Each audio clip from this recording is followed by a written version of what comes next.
तो दोस्तों सुबह का समय था और एक बूढ़ी महिला दिल्ली जाने के लिए अपने घर से पूरी तैयारी करके रेलवे स्टेशन पर पहुंच जाती है।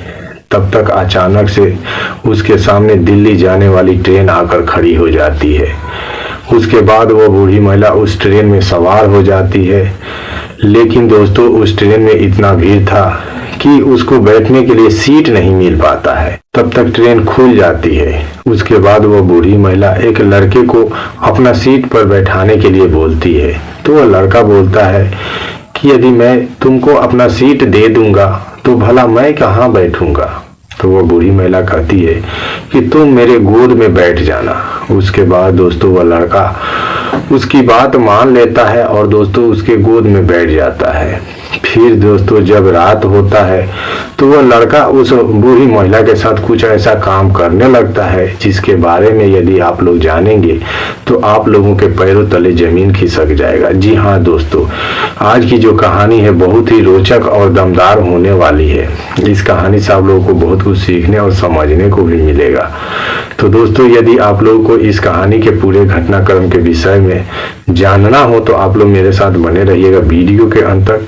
यदि दोस्तों वीडियो पसंद आए तो लाइक कर दीजिएगा। यदि चैनल पर नए हो तो चैनल को सब्सक्राइब कर लीजिएगा ताकि मेरा हौसला बढ़ता रहे और मेरा आने वाला नए वीडियो आपको मिलता रहे डंके की चोट पे। तो दोस्तों आइए बिना देरी किए स्टार्ट करते हैं। प्रणाम, नमस्कार। तो दोस्तों यह कहानी नेपाल बॉर्डर से सटे एक छोटे से गांव की सच्ची घटना है।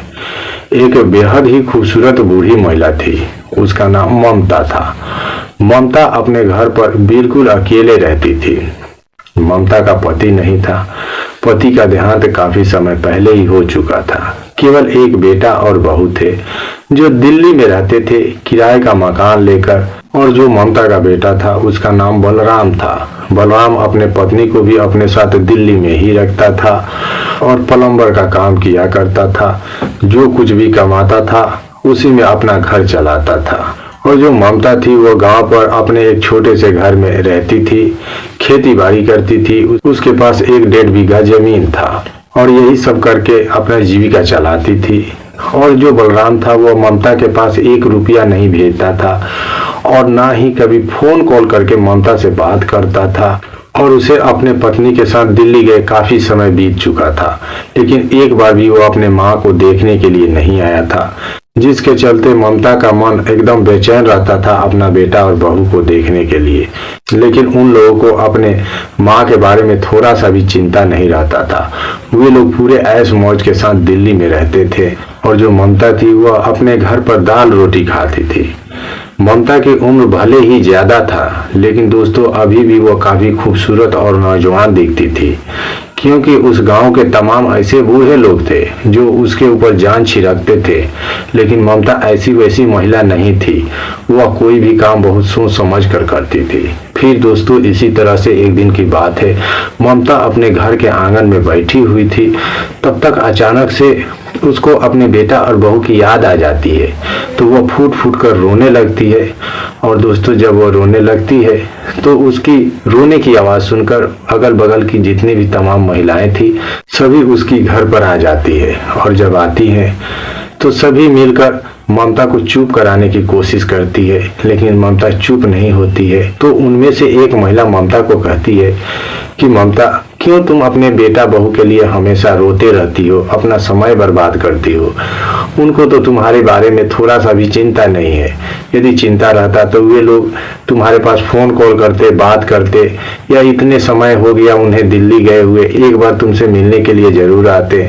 फिर उसके बाद उन महिलाओं में से एक महिला ममता को कहती है कि यदि तुम्हें उन्हें देखने का इतना ही दिल कर रहा है तो कल सुबह ट्रेन पकड़कर दिल्ली चली जाओ। वहां पर 2-4 दिन तक रुकना, उनसे मिलना जुलना, फिर तुम चली आना। उसके बाद जो ममता थी उसे उस महिला की बात अच्छी लगती है, तो वह कहती है कि जाने के लिए तो मैं जा सकती हूँ, लेकिन मेरे पास दिल्ली जाने के लिए इतना पैसा नहीं है। तो उसके बाद वो महिला कहती है कि मैं तुम्हें 1000 रुपये उधार दे रही हूँ। दिल्ली से आने के बाद तुम उन पैसों को लौटा देना। उसके बाद दोस्तों जो ममता थी वह उस महिला से 1000 रुपये उधार ले लेती है और सुबह सुबह ही दिल्ली जाने के लिए पूरी अच्छी से तैयारी कर लेती है और रेलवे स्टेशन पर पहुंच जाती है। और जैसे ही वो रेलवे स्टेशन पर जाती है तब तक दिल्ली जाने वाली ट्रेन उसके सामने आकर खड़ी हो जाती है। तो ममता उस ट्रेन में सवार हो जाती है, लेकिन दोस्तों उस ट्रेन में इतना भीड़ भाड़ था कि उसे बैठने के लिए जगह नहीं मिल पाती है। तो वह खड़ी खड़ी सफर करने लगती है। तब तक अचानक से उसकी नजर एक नौजवान लड़का पर पड़ जाता है। जो लड़का था वह भी दिल्ली जा रहा था। फिर उसके बाद ममता उस लड़के के पास जाती है और जाने के बाद बोलती है कि क्या तुम मुझे अपने सीट पर बैठने दोगे। उसके बाद जब लड़का ममता का इतना बात सुनता है तो कहता है कि यदि मैं तुम्हें अपना सीट दे दूंगा तो भला मैं कहाँ बैठूंगा। तो ममता कहने लगती है कि तुम मेरे गोद में बैठ जाना। उसके बाद दोस्तों जो लड़का था वो ममता का बात मान लेता है और दोस्तों उसे अपने किनारे में बैठा लेता है। उसके बाद किसी तरह से ममता एडजस्ट करके वहां पर बैठ जाती है और बैठने के बाद अपना सफर तय करने लगती है। फिर दोस्तों रात हो जाती है और जब रात हो जाती है तो उस ट्रेन में जितने भी यात्री सफर कर रहे थे सब लोग सो जाते हैं। तो ममता को भी नींद आने लगती है तो वो बैठे बैठे ही सोने लगती है और कभी कभार उस लड़के के गोद में जाकर सो जाती थी, जिससे लड़का काफी परेशान हो जाता था। फिर वो ममता को बोलता था कि आप सीधी होकर नहीं बैठ सकती हैं, बार बार आप मेरे गोद में आकर सो जा रही हैं। तो ममता उस लड़के से कहती है कि देखो मुझे काफी तेज नींद आ रही है। और तो उसके बाद वो लड़का ममता से कहता है कि एक तो मैं तुम्हें बैठने के लिए जगह दे दिया और ऊपर से तुम अब बोल रही हो सोने के लिए, बताओ भला मैं तुम्हें कैसे सुला सकता हूँ। उसके बाद दोस्तों जो ममता थी वो सीधे होकर बैठ जाती है और जो लड़का था उसे नींद नहीं आ रहा था, वह अपना मोबाइल में शॉर्ट वीडियो देख रहा था। उसके बाद उन दोनों में बातचीत होना शुरू हो जाती है। तो ममता उस लड़के से उसका नाम पूछती है तो वह लड़का जो था अपना नाम गणेश बताता है। उसके बाद ममता गणेश से पूछती है कि तुम दिल्ली में कहाँ रहते हो, क्या करते हो। तो जो गणेश था वह बताता है कि मैं दिल्ली में सब्जी बेचने का काम करता हूँ और एक किराए का मकान में रहता हूँ। उसके बाद जो गणेश था वह ममता से उसका नाम पूछता है तो ममता अपना नाम ममता बताती है। इसी तरह से दोनों के बीच में परिचय हो जाता है और एक दूसरे से खुलकर बातें करने लगते हैं। इसी तरह से दोस्तों बातों बातों में सुबह हो जाती है और वे लोग दिल्ली पहुंच जाते हैं। उसके बाद ट्रेन से उतरते समय जो गणेश था वो ममता से कहता है कि ममता मैं भी तो दिल्ली में रहता हूँ और तुम अपने बेटा बहू से मिलने के लिए पहली बार जा रही हो। यदि कोई तुमको दिक्कत या परेशानी होगी तो तुम मेरे पास फोन कर देना, इसलिए अपना मोबाइल नंबर दे दो। उसके बाद जो ममता थी वह अपना मोबाइल नंबर गणेश को दे देती है। फिर उसके बाद दोनों एक दूसरे से अलग होकर अपने अपने रास्ते चले जाते हैं। फिर जब ममता अपने बेटा और बहू के कमरा पर जाती है तो उसकी मुलाकात अपने बहू से होती है और जब ममता की बहू ममता को देखती है तो दोस्तों देखने के साथ ही उससे झगड़ने लगती है। कहती है कि तुम यहाँ तक कैसे पहुँच आई, तुम्हें कौन बुलाया है, तुम क्या करने के लिए आई हो। दोस्तों उसे खाने पीने के लिए भी नहीं पूछती है और दोस्तों धुतकारने लगती है। तब तक शाम हो जाती है और जब शाम होता है तो उसका बेटा काम से लौटकर अपने घर आता है तो देखता है कि उसकी माँ घर पर आई हुई है। तो दोस्तों बिना राम सलाम किए ही ममता को वो भी डांटने लगता है और दोस्तों इतना डांटता है कि ममता बेचारी फपक फपक कर वहीं पर रोने लगती है और कहने लगती है कि बेटा मुझसे गलती हो गई कि मैं बिन बताई तुम लोगों के पास आ गई हूँ, लेकिन मैं अब जा रही हूँ, मुझे एक क्षण भी तुम लोगों के पास नहीं रहना है। उसके बाद दोस्तों जो ममता थी वो अपना बैग उठाती है और उठाने के बाद सीधे दिल्ली रेलवे स्टेशन पर पहुंच जाती है। उसके बाद जब वहां जाती है तो उसे पता चलता है कि ट्रेन काफी लेट चल रही है, इसलिए सभी यात्रियों को इंतजार करना होगा। उसके बाद जो ममता थी वह रेलवे स्टेशन के ही एक सीढ़ी पर बैठ जाती है और बैठकर अपने बेटा और बहू के बारे में सोचने लगती है। तब तक जो गणेश था वह ममता के मोबाइल पर फ़ोन कर देता है और जब फ़ोन करता है तो ममता उसके फ़ोन को रिसीव करती है और रिसीव करने के साथ ही वह गणेश से बात करके फूट फूट कर रोने लगती है और अपनी सारी आप बीती गणेश को बताने लगती है। उसके बाद जब गणेश ममता की आप बीती को सुनता है तो उसका भी मन अंदर से काफ़ी व्याकुल हो जाता है और ममता से पूछता है कि आप इस समय कहाँ पर हो। तो ममता गणेश को बताती है कि मैं अपने गांव जाने के लिए रेलवे स्टेशन पर बैठी हुई हूँ। तो जो गणेश था वह ममता को कहता है कि आप वहीं पर बैठे रहिए, मैं अभी पहुँचता हूँ। उसके बाद दोस्तों जो गणेश था वह तुरंत दिल्ली रेलवे स्टेशन आता है। आने के बाद फिर से वो ममता से मुलाकात करता है और ममता को अपने साथ लेकर कमरे पर चला जाता है। उसके बाद जब ममता गणेश के साथ पहली बार उसके कमरे पर जाती है और जब गणेश के कमरे का रौनक देखती है तो बहुत खुश हो जाती है क्योंकि वहाँ का वातावरण बहुत शांत था। उसके बाद जो गणेश था वह ममता को अपने कमरे में रखता है और दोस्तों उसे बहुत सारी खुशियाँ देता है। ममता जो थी वो कभी दिल्ली गई नहीं हुई थी और दिल्ली में वह तमाम जगहों पर ममता को ले जाता है, घुमाता है, फिराता है, जिससे ममता का मन बदल जाता है। और दोस्तों धीरे धीरे अब ममता जो थी गणेश के करीब आने लगी थी। जो ममता और गणेश थे दोनों एक दूसरे को पसंद करने लगे थे। रात के समय में दोनों अलग अलग अपना बिस्तरा लगाकर सोते थे, लेकिन दोनों कभी भी एक दूसरे के करीब जाने के कोशिश तक नहीं किए थे। फिर दोस्तों इसी तरह से अब ममता को गणेश के साथ रहते हुए लगभग 3 महीने का समय बीत चुका था और उतने समय में अब जो ममता थी वो दिल्ली वाली बन चुकी थी। उसका हेयर स्टाइल बदल चुका था, पहनावा बदल चुका था, रहन सहन सब कुछ चेंजिंग हो चुका था। दोस्तों जो ममता थी और बहुत ही शौक श्रृंगार करके रहती थी, झाड़ झूल कर, सेंट परफ्यूम लगाकर। दोस्तों देखने में लगता था कि वह कोई मैडम है। फिर दोस्तों इसी तरह से अब ममता को दिल्ली में रहते हुए काफ़ी समय बीत जाते हैं। एक दिन की बात है, जो गणेश और ममता थे दोनों शॉपिंग करने के लिए एक मॉल में गए हुए थे।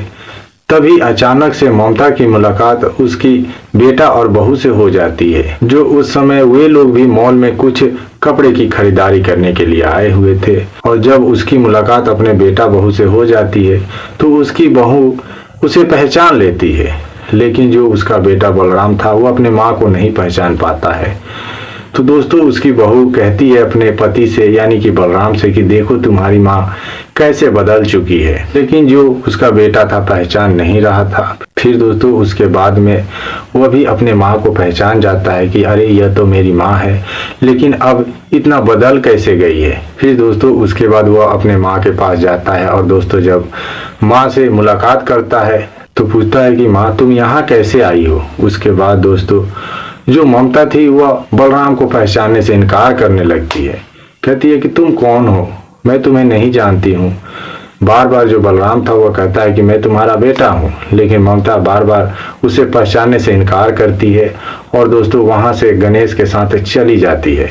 उसके बाद दोस्तों वे लोग भी अपने घर चले जाते हैं, लेकिन दोस्तों जो बलराम था उसे रात में नींद नहीं आता। लेकिन दोस्तों जब सुबह होता है तो वह किसी तरह से उनको खोजते खोजते कमरे पर चला आता है और जब आता है तो उसका मुलाकात अपने माँ ममता से होती है। तो कहता है कि माँ तुम उस दिन की बात को लेकर इतना सीरियस हो जाओगी मुझे नहीं पता था, और तुम यहाँ किसके साथ रहती हो, कौन तुम्हारे साथ रहता है। तब तक जो गणेश था वो भी चला आता है और जब गणेश आता है तो बलराम को बहुत सारा खरी खोटी बातें सुनाता है और कहता है कि तुम्हारे जैसा बेटा इस दुनिया में किसी को भगवान न दे। कोई अपनी माँ के साथ ऐसा व्यवहार करता है क्या, और तुम्हारी पत्नी जो अपने आप को मैडम समझती है और अपने साथ के साथ ऐसी व्यवहार करती है वो औरत नहीं राक्षसी है।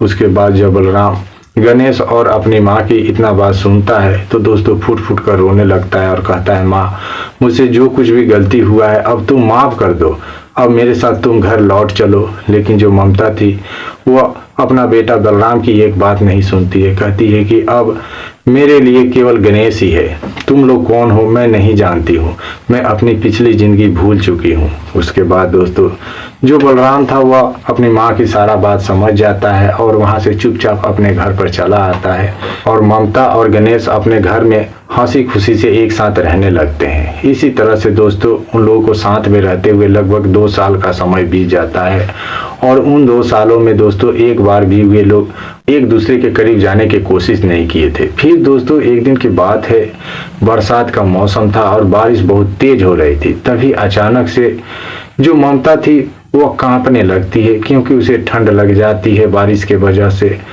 तो जो गणेश था उसको देखता है तो वह काफ़ी घबरा जाता है। तो ममता कहती है कि गणेश, मुझे गर्माहट की ज़रूरत है, यदि कहीं से थोड़ी बहुत गर्मी मिल जाए तो मैं अच्छी हो जाऊंगी। उसके बाद दोस्तों जो गणेश था वो ममता के पास सट कर सो जाता है, जिसके दौरान दोस्तों दोनों की इच्छाएं जाग जाती है और दोनों अपना कार्यक्रम शुरू कर देते हैं और लगभग 3 घंटे तक दोस्तों अपना वह कार्यक्रम शुरू रखते हैं। और जब दोनों एक दूसरे से अलग होते हैं तो ममता को उस दिन सही मायने में प्रेम क्या होता है इस बात का पता चलता है और दोस्तों वह अपना दिल पूरी तरह से गणेश को दे बैठती है और गणेश को भी ममता से काफ़ी लगाव हो जाता है। फिर दोस्तों उस दिन के बाद से ममता और गणेश का यह आदत बन जाता है। जब भी शाम के समय में गणेश अपना सब्जी का दुकान बंद करके कमरे पे आता था तो उसके बाद दोनों एक दूसरे की आंखों में देखते थे और देखते ही देखते दोस्तों दोनों एक हो जाते थे, अपनी सारी ज़रूरत और इच्छाओं को पूरा कर लेते थे।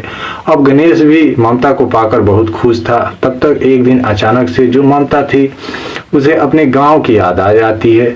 तो वह गणेश को अपने पास बुलाती है और कहती है कि गणेश, मैं गांव जाना चाहती हूँ। उसके बाद जब गणेश ममता का इतना बात सुनता है तो काफ़ी घबरा जाता है और कहने लगता है कि आज तुम्हें अचानक से यह क्या हो गया, तुम गांव जाने के लिए बोल रही हो। तो ममता कहती है कि गणेश, दरअसल बात कुछ ऐसा है कि मैं जब दिल्ली आई थी तो एक महिला से 1000 रुपये कर्ज लेकर आई थी और उन्हीं पैसों को लौटाने के लिए मुझे गांव जाना होगा। उसके बाद जो गणेश था वह ममता से कहता है कि यदि तुम जाओगी तो अकेले नहीं जाओगी, मैं भी तुम्हारे साथ चलूंगा। फिर दोस्तों उसके बाद जो ममता और गणेश थे दोनों रेलवे स्टेशन जाते हैं और वहां पर अपने गांव जाने वाला ट्रेन पकड़ लेते हैं।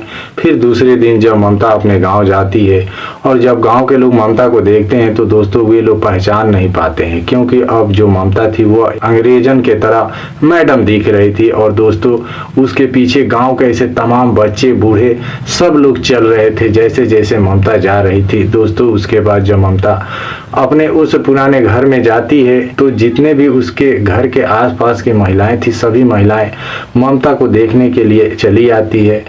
उसके बाद जो ममता थी उन सभी से मुलाकात करती है, बात विचार करती है। फिर उस महिला से मिलती है जो महिला उसे 1000 रुपये दिल्ली जाने के लिए कर्ज दी थी। फिर ममता उस महिला को अपने पास बुलाती है और जब वो महिला ममता के पास आती है तो ममता उसे उसका 1000 रुपये लौटा देती है और कहती है कि देखो गांव में क्या रखा हुआ है, अब तो मैं शहरी बन चुकी हूँ और गांव में अब मेरा थोड़ा सा भी दिल नहीं लग रहा है, इसलिए मैं 2-4 दिन रुककर फिर वापस दिल्ली चली जाऊंगी। उसके बाद दोस्तों गणेश और ममता 2-4 दिन तक गांव पर रुकते हैं। उसके बाद फिर वापस गणेश ममता को अपने साथ दिल्ली लेकर चला आता है और दिल्ली आने के बाद जो गणेश था दोस्तों वो ममता को एक मंदिर में ले जाता है और वहां पर दोनों मिलकर भगवान को साक्षी मानकर विवाह कर लेते हैं और दोस्तों गणेश ममता को अपना पत्नी बना लेता है और दोस्तों उसके बाद हंसी खुशी से रहने लगते हैं। तो दोस्तों आज की जो कहानी थी बस यहीं तक थी। आपको कैसी लगी कमेंट में अवश्य बताइएगा। और हाँ दोस्तों, इस कहानी का बनाने का मेरा मकसद किसी के दिल को दुखाना या परेशान करना नहीं था, केवल यह कहानी में लोगों को जागरूक और सचेत करने के उद्देश्य से बनाया हूँ ताकि ममता के साथ जो हुआ शायद वह किसी दूसरी महिला के साथ ना हो और जो ममता के बेटा बहू उसके साथ व्यवहार किए वैसा व्यवहार कोई ना करे। तो दोस्तों आज के लिए बस इतना ही, फिर हम मिलते हैं नेक्स्ट एक नए टॉपिक के साथ। तब तक के लिए जय हिंद, जय भारत।